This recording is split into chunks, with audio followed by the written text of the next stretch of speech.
Hey there, short film fans. Welcome back to another episode of the Cameo Launch Short Film Podcast.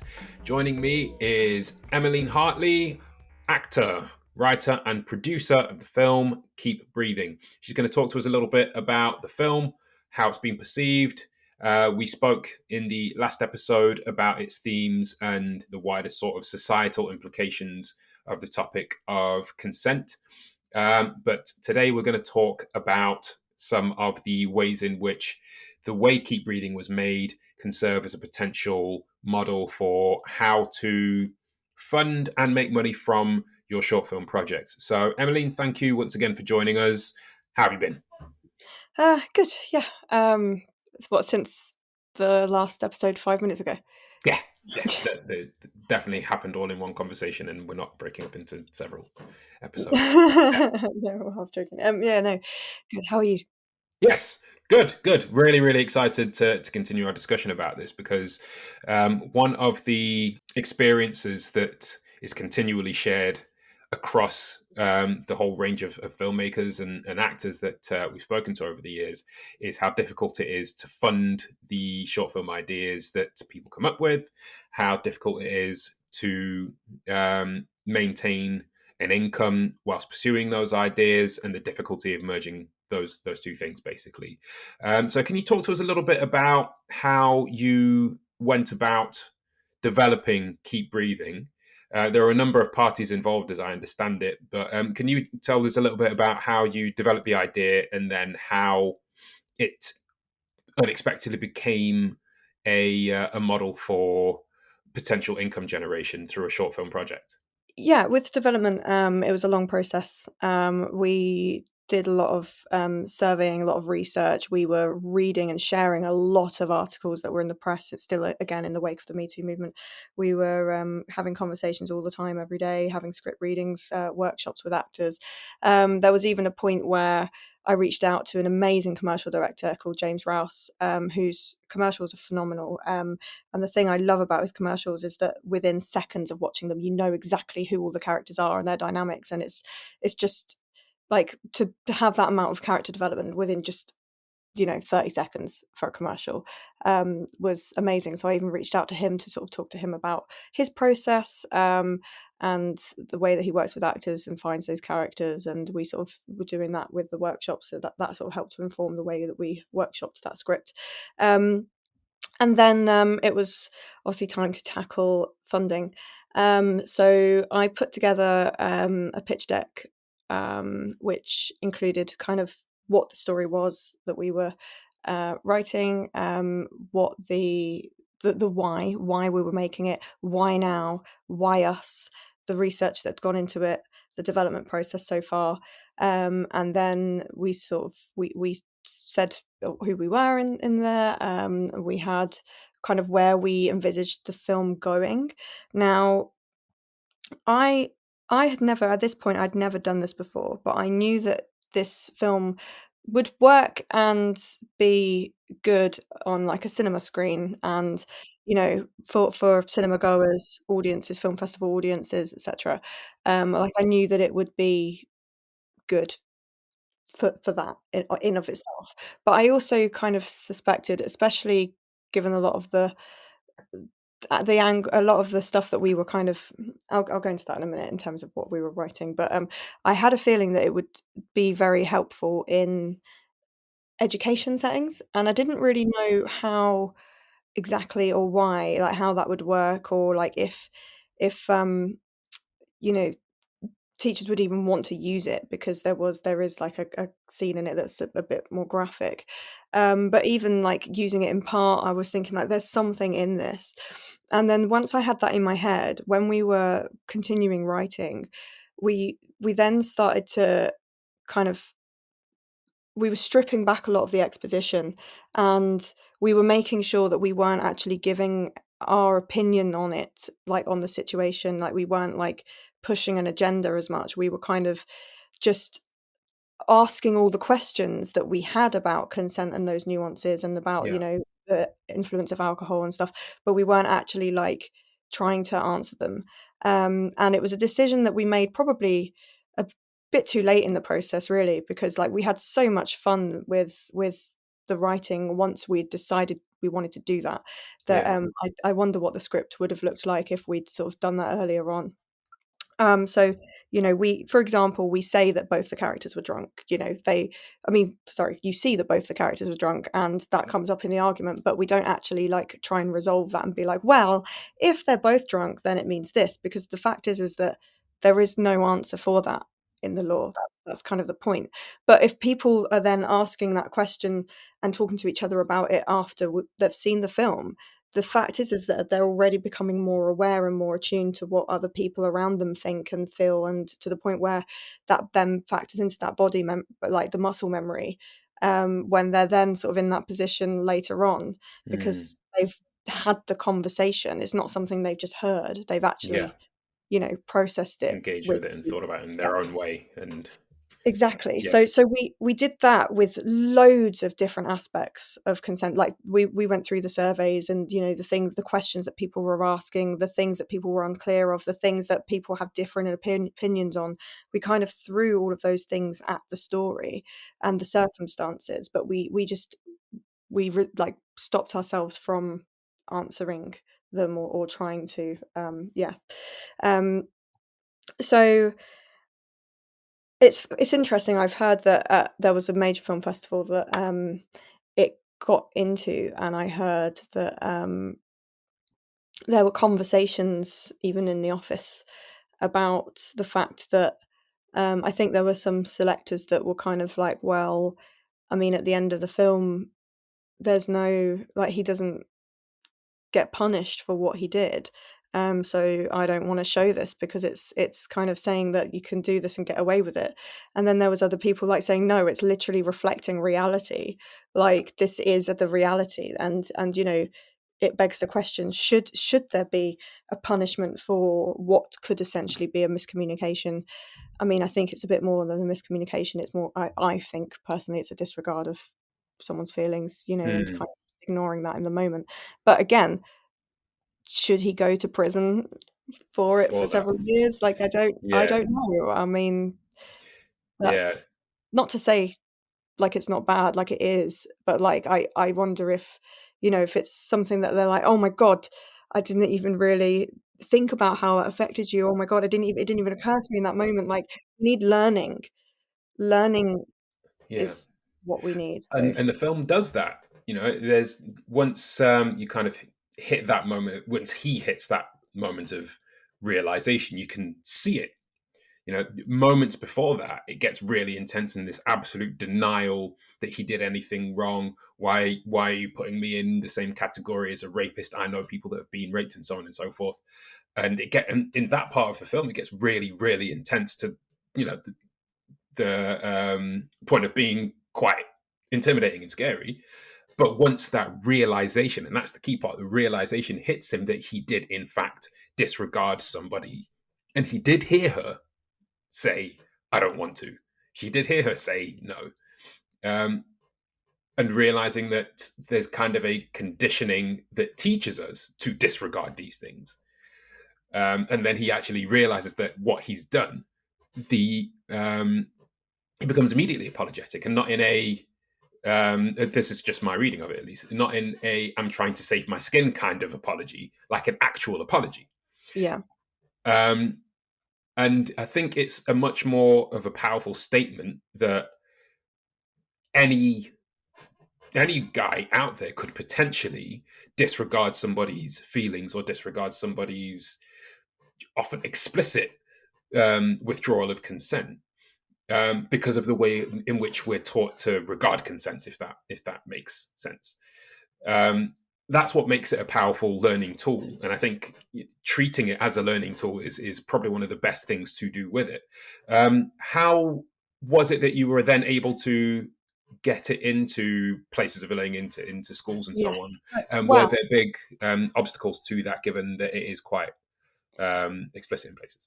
yeah, so I'm going to come on to that in a moment. I think because when we realized what a learning tool it could be, um, again, at this point, I didn't really know much about the like education and kind of whether or not people would want to use it. But I knew that that's the firstly, that's why we had him learn. from it, and that's the ending, rather than him being arrested and or whatever. I don't know, like that just seemed like that doesn't reflect a lot of people's reality, I think. But to have him actually learn from it, it kind of helps us to not alienate the male audience, Yeah. and it helps to bring them into that conversation a bit more. Yeah. And two, it kind of will help to reflect that learning use and ideal. I then put into the pitch deck that it would also serve as an educational tool. And then when I was tapping into funds, I kind of I was looking at community funds. I wasn't just looking at, like, we were applying to the BFI Network Short Film Fund, which had just opened for the first time since iShorts had closed. So we were applying for that, and our application was, pending. And then I was looking at other funding, because this whole idea, this whole film had snowballed to the point where it was like the budget was like 40K or something. And you could only get, I think, a maximum of 15 from BFI at that point. And I started finding community funds. I was based in Derby, and I found Foundation Derbyshire and Community Action Derby had loads of sort of funding pots for community and for like philanthropy funds and things like that. And when I was actually at first I was dismissive and was just like, oh no, these aren't for us. Like, it states you've got to be a charity or whatever. And then when I was actually reading them and seeing the kinds of community projects that they were funding, and particularly like learning projects and things like that, I was like, hang on, like it was the funds that were giving me ideas for what the film could go on to do and be. And so I was kind of like, well, I mean, what's the point anyway? I'm not going to be able to tap into them because I'm not a charity. And then someone, I think on the phone from Community Action Derbyshire, said, why don't you partner with a charity then? And like, because like they would benefit from using the film, like they'd probably benefit from being a voice behind the film before it gets made, like, and you can partner with them to apply for the funding to like do something together with it. Right. And I was like, oh, that's a good idea. And then the first charity I went to, who I did a lot of research on beforehand, and I'd already heard of, was Women's Work Derbyshire. Like, I loved what they did. Like, they were like, they're massive now in Derby. Like, Dion Reed, who runs it, is just the biggest, most inspiring presence ever. And I was thrilled when I sent them the pitch deck. I think I might have sent them an earlier draft of the script, and just said, like, I'd love to meet you to, like, these are the funds that I'd like to sort of tap into. Like, is it possible we can partner and apply for them? And Dion invited me in for a meeting, and we chatted, and it was very clear we had the same vision. It fitted with some work that they were doing already around this sort of stuff, and we went for it, and we applied for it was the Awards for All, National Lottery Community Fund Awards for All, which was 10K, and we were awarded that. And then we also so on Crowdfunder, this is really important, and people don't know this. So when you go on the crowdfunder.co.uk website, at the top it says extra funding.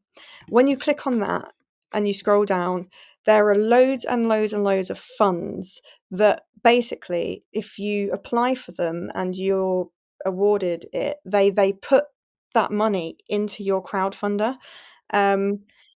So there was one called Crowdfund Derby, which was just a massive coincidence. Like, we were very, very lucky that basically Derby City Council had approved up to 5K grants of match funding for community projects in Derby.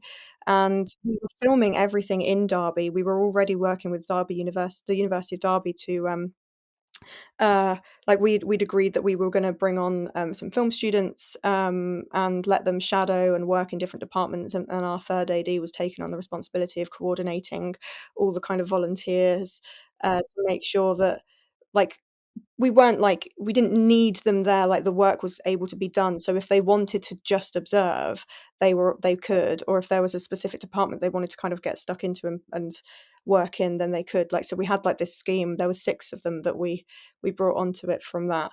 And then so there was a bit of a community vibe just in the way that we were making it and trying to sort of help people to grow a career in film and things like that. Right. We were also with the charity, like they were bringing some people on set one day as well, and yeah, and then in terms of the afterlife of the film, we were planning on doing a lot of stuff in schools and community sort of related activities for like discussions around consent and prevention, things like that. So basically we put this application in. Again, it was charity only sort of funding pot, but with the charity we were able to do that, and Derby City Council confirmed that they would put the match funding in. So how that works is we had a 10k crowdfunder. When it got to 2.5 grand, Derby City Council put the 5k in, um, and we wouldn't be able to keep it if we didn't reach the 10k. But what that meant was, like, the hardest part of crowdfunding is the middle. At the beginning, loads of people put money in because you've just launched it. It's all like exciting and it's easy to kind of gain the traction when you've launched. But then to actually keep the donations coming in, it's difficult like maintain that momentum. Um, so when we reached 2.5k after just a couple of days, luckily our launch was really good. For them to then chuck the 5k in, it was like, oh, look how close we are to our target now. Help us get it over the line. Um, and so it was easy to crowdfund the rest because people get excited when you get nearer your target and want to be like Yeah, yeah. sort of tipping you over it. Um, so it was amazing that they did it that way as well. They clearly knew that.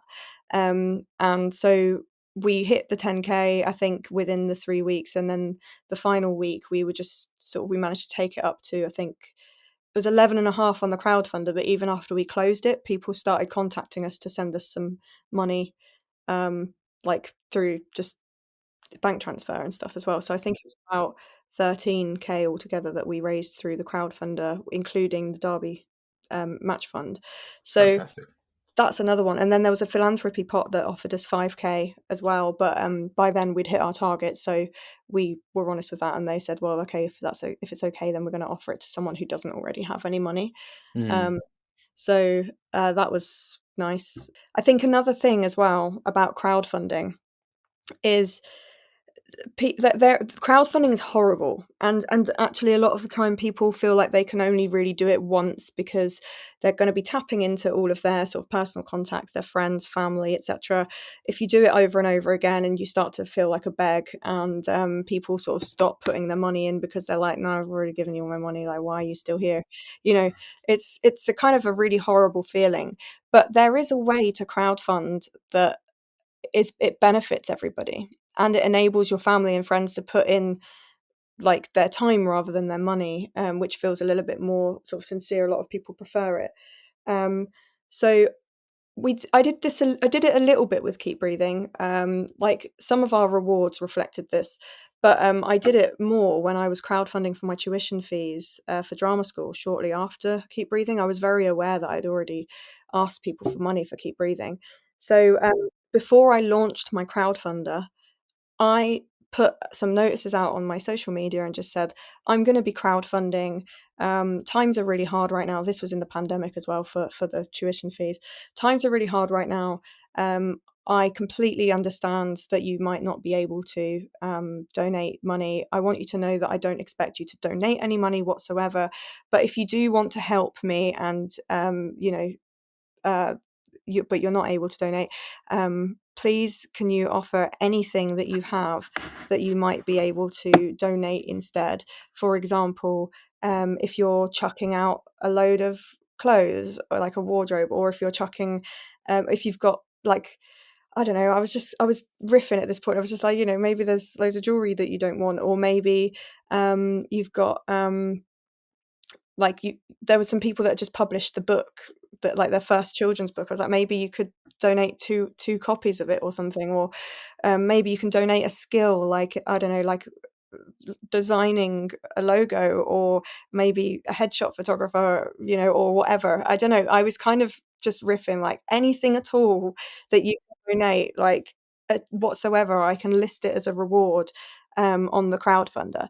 And I was sent, I think about 40 people came forward and donated something. And Right. I donated huge things, like someone has an Airbnb and they donated in the Cairngorms in Scotland and donated 2 nights in their Airbnb.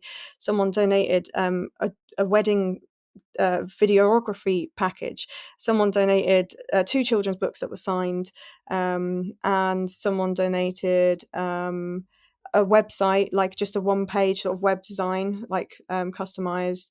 There was wood burning craft, like 5 wood burning sort of custom made, that you tell them what they want and they'll design it for you, and it's a cute little gift. The same guy actually donated as well, like 30 Photoshop fun silly things. So those were just like a fiver, where he basically would say, right, send me your pictures and then tell me what film, and then he'd like put them on the film poster and stuff Oh, like that. amazing. Silly, yeah. So there was loads of things like that, and I listed them all. You can only list 30 rewards on Crowdfunder, it turns out, but I listed all of them for just ever so slightly below the retail price, so that then when I was then doing the crowdfunding, all of my posts were pretty much sorted for me, because each one was like sort of talking about a different reward, and it was basically like a shopping exercise.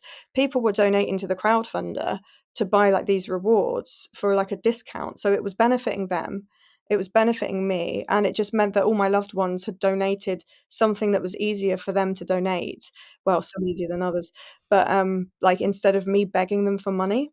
Yeah, um, yeah, so that exercise, all I had to do was facilitate it, basically, and then also tapping into that extra funding sort of thing and looking at those sort of community pots. Obviously, that sort of only works if your film's got a bit of a social core, and is actually able to do good for the community. But even like if you've got a rom-com that doesn't have like a socio-political sort of message or whatever at its core, you could still turn it into a community project by adding to your budget a budget to basically do a lot of outreach to try and bring like young people into the arts, like people who are not in education or employment, for example, or even people who have kind of are trying to now find a career. Like it might be domestic violence victims that you could work with a charity to kind of say, well, who in your community might want to sort of try a career in the arts and blah blah, and then you can facilitate like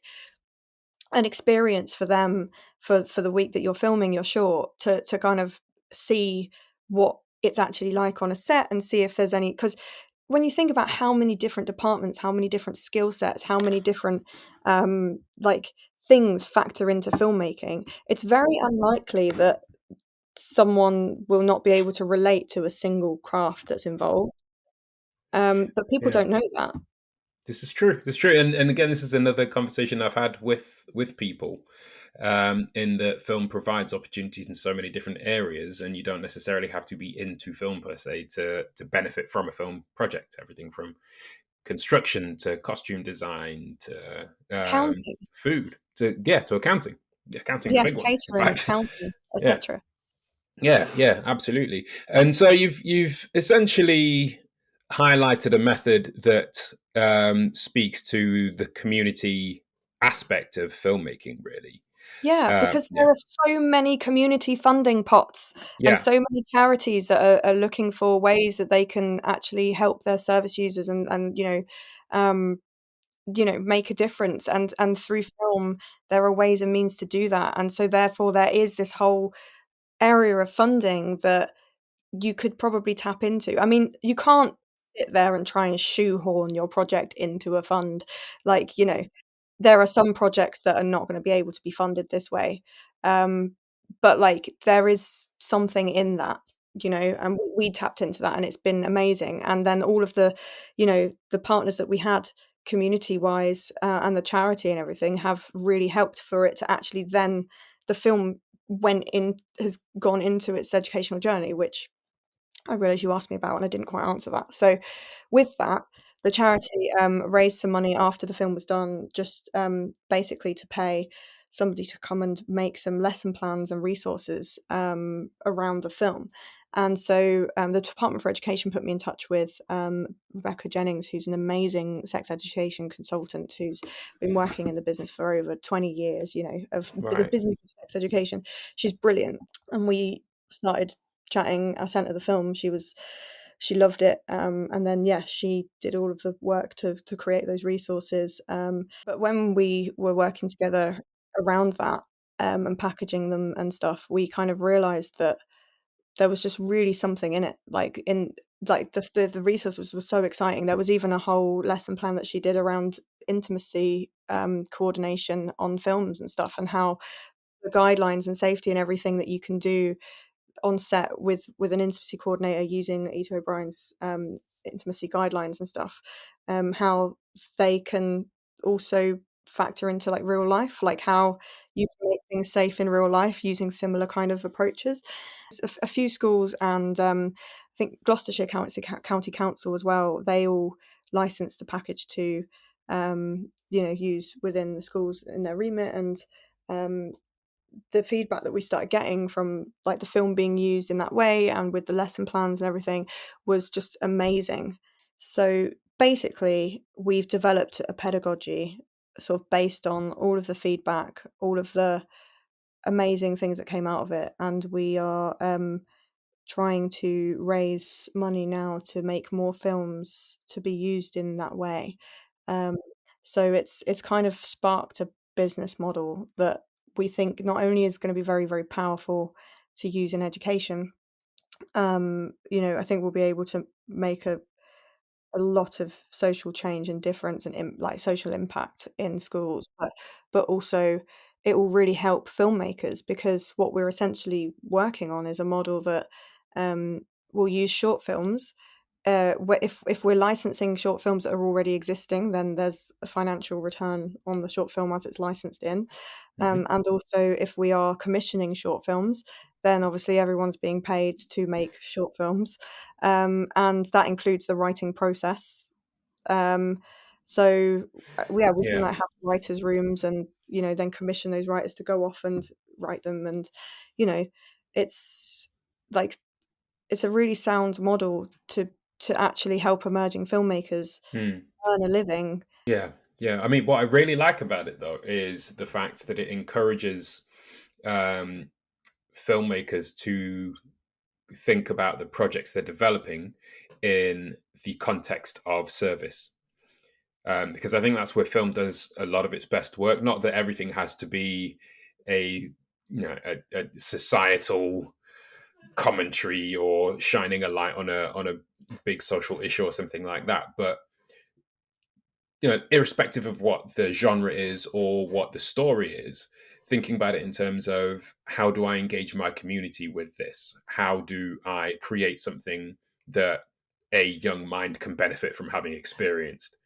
How do we make the wider community or society at large more aware of these types of films and how powerful they can be, and also how do you then get them to engage with in a way that keeps them coming back for more films of that kind? Because where we are with short film, the tried and tested methods that we're encouraged to follow are not effective and they're not sustainable. And we already have talked about this at length, about how much it costs the filmmaker to keep doing it. And to think that something that's had as much of an impact as Keep Breathing has had on an educational level, and the lessons that a lot of those young people could potentially or will potentially take into their relationships in the future, the potential social impact is huge. And to think that that might have been lost to the standard practice of apply for X funding or Y funding or Z funding that everyone's applying to for every single project and in every single way, and a pot that's getting smaller and smaller and smaller because public finances are coming under more and more stress. Um, yeah, that's it's a tragedy to think that that could have happened. So highlighting a methodology like the one you just have and the one you've just used, and the fact that you're continuing to apply it for future projects, I think is fantastic. Like, we know that there is scope and potential for this. It's already sort of taken off in, in Australia as well, and like we think that it would do very well in the States as well. And we have a very specific kind of focus. We want to tap into Ireland schools and stuff as well. Like, it's like we've got like a bit of it's a very, very clear business model, and any sponsors who can help us, this will be a big innovative solution for education and for the film industry. And we know what we're doing. We know what we're talking about. Becky and I are partners on this. Becky, with all of the experience in the education side, and me Yeah, with experience in the film side. Help us. Okay, I'm just putting that out yeah, there. yeah. Good. Please do put it out there. We'll be sharing that far and wide to try and get you the support you need. But Thank you. it is the kind of thing that, you do have to think on your feet. You do have to look for alternative options. I think it would do many people a great service to follow the example you've set in terms of, let's look at alternative ways of bringing a project forward by looking at who we can potentially present it to that would benefit from it as an end user. You need to start with the charities though, and actually ask them, like, don't go like, why are we pitching to charities like, oh, we've got this script in this film, what do you think? Why are we not going to them and being like, are there any films that might be really useful to you, that to your service users, any stories to be told, any sort of fictional case studies that might help to contextualize an issue? Like, why are we not starting with them in mind? Because there's so much more sort of funding and sort of avenues to tap into that way. This is true. I mean, and it is the kind of material that organizations like that utilize as well. I mean, I don't know if anyone listening or watching has ever had to do a safeguarding course or a child safeguarding course, but the kind of scenarios that those courses present you with do so with short film clips. So they, even as things stand now, a lot of these organizations understand the effectiveness and the power of presenting something in a narrative context, understanding that is what really resonates with people and what will get them to think about a situation or a scenario in a deeper and more meaningful way. So I think certainly that's definitely an area to explore, and something that I think maybe a lot of people should think about exploring. And as you say, going to them and saying what would be helpful for you, i.e., going back to the the point I made previously about approaching filmmaking from a service context. In terms of a general film landscape context, what has become quite evident to me, however, is there is no end user context for British film as a whole, never mind short film. So, if you go into any given cinema, and look for the British film in there, i.e., somebody within the UK had an idea for a movie, went to a funding body, got that funding, got it made, got it sent to a distributor. That distributor put it in front of an audience, and the audience sees it, or gives it to a cinema who puts it in front of an audience, I should say. That is very, very rare. The instances of a British film going down that route, which is the most common route for most of the films in most of the countries, is very rare in the UK. And the ones that do get through are so few and far between that you can't possibly, in good conscience, refer to that as an industry. It's an occasional event. It is not an industry. So, in terms of filmmakers being able to actually make a living from making film, what it seems to me is that the place to start is at the end, i.e., the cinema who's going to put it in front of an audience.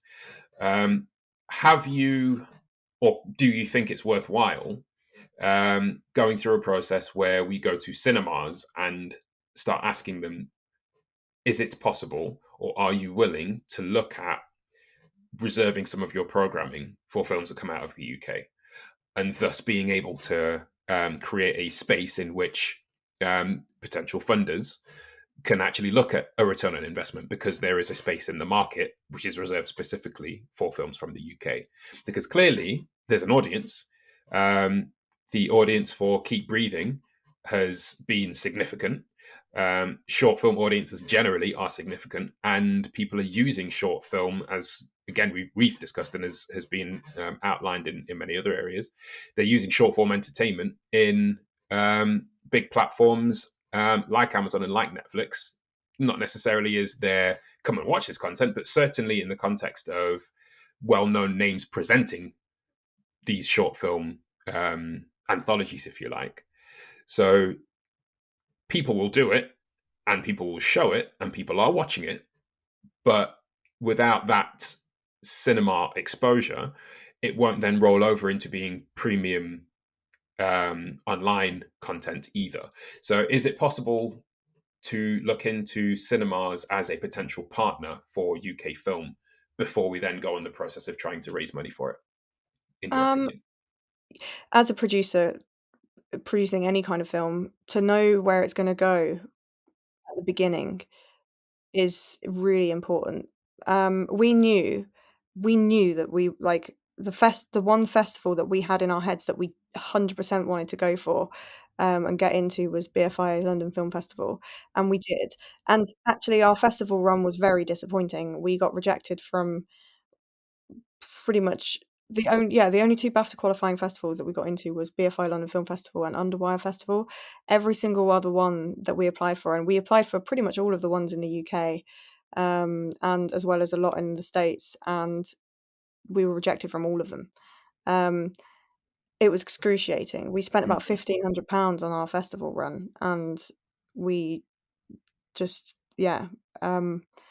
I think the other thing that was very upsetting is we got into a couple of amazing audience festivals, one Right. of which in the States, I know usually flies people out to come to it, Mm. and the pandemic hit.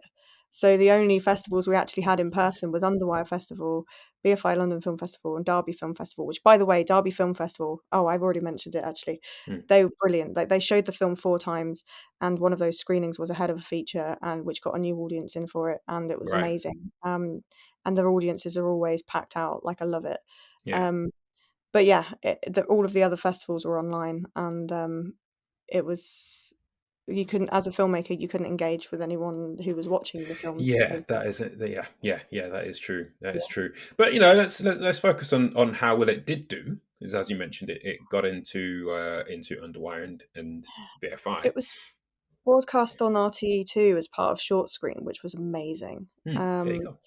Like, that was awesome. And also then we put some clips on TikTok. The one clip that did go on was out of context, just in the lift, and it went viral, like millions of views, and it was pulled, unfortunately, into the sort of algorithms, sort of the what do you call it, the echo chambers of incels, basically Mhm. self-proclaimed incels and Andrew Tate fans, and they loved the film because they were like, oh, like, especially that clip, which, and this was really interesting. It was fascinating because, right, hang on a minute. Sorry, my mind's like all over the place.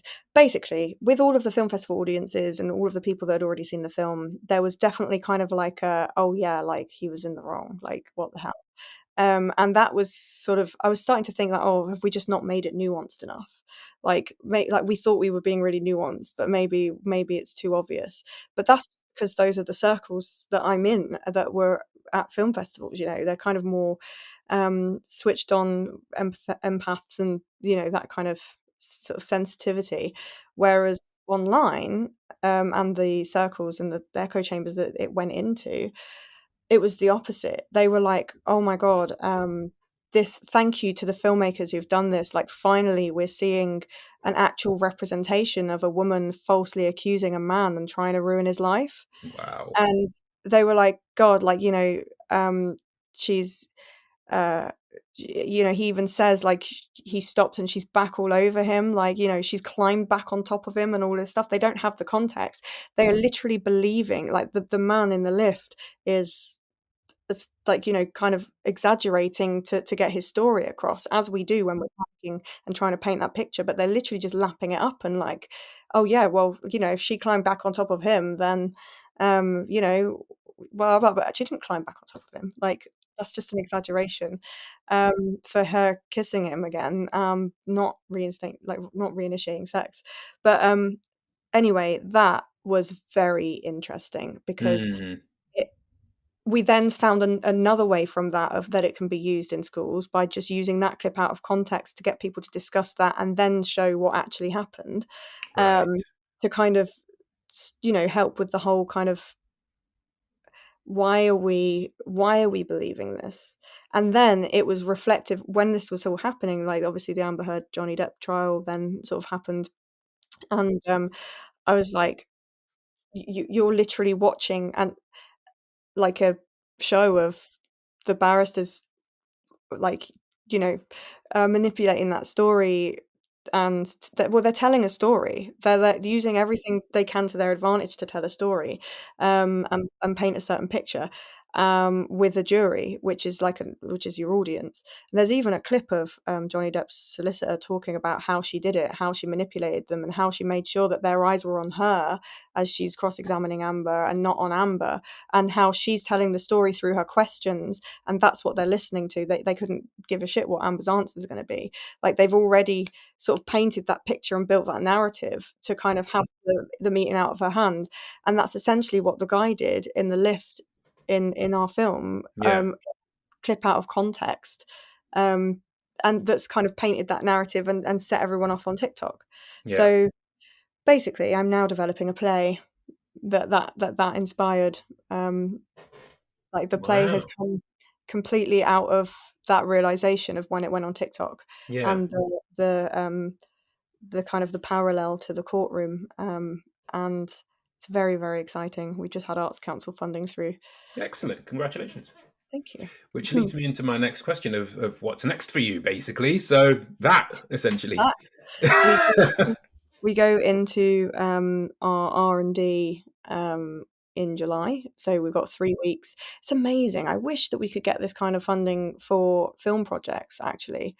We've got Arts Council funding for a 3-week workshop, essentially, to devise and build the story, with the actors and creative team in the room, to develop and write the play.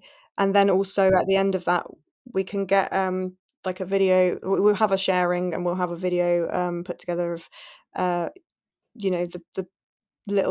segment that we share to be able to then pitch it to then take it into production, pitch it to Mhm. producers and theatres Right. and whatever. And it's like that funding that we've got from the Arts Council for that was almost as much as the funding we had to make Keep Breathing. Um, and why is it that, like, I'm so excited. We've got the money to develop, like, it's just from a concept to actually develop it properly. And when you look at kind of like Mike Leigh films and how he develops that, and going in to a project without a script, and actually the script devising and building and character building being a part of that process before then going into filming, like, we can't do that anymore. We can't get anything funded now or greenlit without a script and without all that stuff done, and we're kind of expected to do that for free. Like, the theatre knows how to do it. Theatre's got it right. Yeah, clearly, clearly. Yeah, I mean, well, best of luck with that project. It sounds amazing, and it kind of feels like Keep Breathing as a project and as an experience seems to be the kind of the gift that keeps on giving, really. Yeah, So, well, exactly. It yeah. is, yeah. So there's that, and there's also obviously we're trying to get this funding through for our sort of new pedagogical approach and the package and everything that comes with that, and try and change the world. Yeah. Well, this is what I have to do. Everyone's out there trying to tell a story that reflects somebody's lived experience, and all of those voices deserve to be heard. In as much as we can lift them up and promote them. And people like yourself have noticed that there's something wrong with just the very structure and the landscape that is supposed to do that, and you're doing something about it. And I think that's fantastic. So we wish you the absolute best of luck in every endeavor to try and make that happen. Thank you. And we hope other people will join you in that endeavor as well. Thank you. So if people want to follow what you're up to and follow Nexus, where can they find you? How can they follow you on social media and so on? So I'm on Instagram and Twitter as Emmeline Hartley, just at Emmeline Hartley. The Nexus one is at Nexus Midlands. At Nexus Midlands. Yeah, Perfect. that's on Twitter, Facebook, and Instagram. Brilliant. Well, yeah, guys, you can follow Emmeline and you can follow Nexus using those details.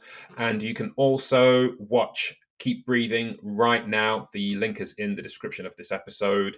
You can also catch our review of it, which comes along with the film. I highly recommend that you do. And engage in the conversation that it inspires. It's an important conversation to be had. And the more in which we can discuss it, I think the further forward we can move things, our understanding and our relations with one another. So thank you once again, Emmeline, for joining us. It's been a fantastic conversation. I've seriously enjoyed this one, and we hope to see you on here again in the not too distant future. Thank you. With a feature. Make it happen. And for all of you listening / watching, you can follow Cameo Launch on the socials at Cameo Launch on Facebook, Twitter, Instagram, and YouTube.